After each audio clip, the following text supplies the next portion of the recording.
लोकसभा निवडणुकीच्या पार्श्वभूमीवर महायुतीच्या जागावाटपावर मोठी खलबतं सुरू आहेत.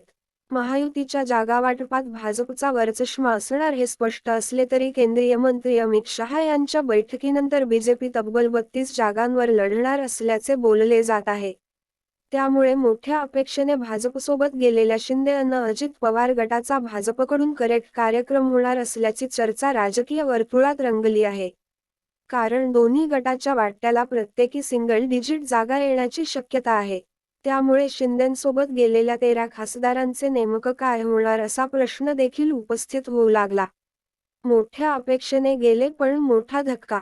भारतीय जनता पक्षाच्या वतीने जर 32 जागांवर उमेदवार उभे केले जाणार असतील तर मग याचा सरळ अर्थ असा होतो की मुख्यमंत्री एकनाथ शिंदे आणि उपमुख्यमंत्री अजित पवार या दोन्ही गटांच्या वाट्याला प्रत्येकी 10 पेक्षा कमी जागा येण्याची शक्यता आहे.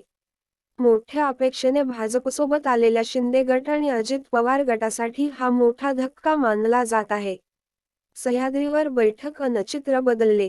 कालपर्यंत महायुतीच्या जागावाटपाच्या चर्चेत शिंदे गट 12 ते 13 आणि अजित पवार गट 6 ते 10 जागांच्या मागणीवर ठाम होता. परंतु अमित शाह यांनी मंगळवारी रात्री सह्याद्री अतिथीगृहावर घेतलेल्या बैठकीनंतर हे चित्र पूर्णपणे बदलले आहे. काल रात्री सर्वप्रथम भाजप लोकसभेच्या 32 जागा लढवणार असल्याची माहिती समोर आली होती.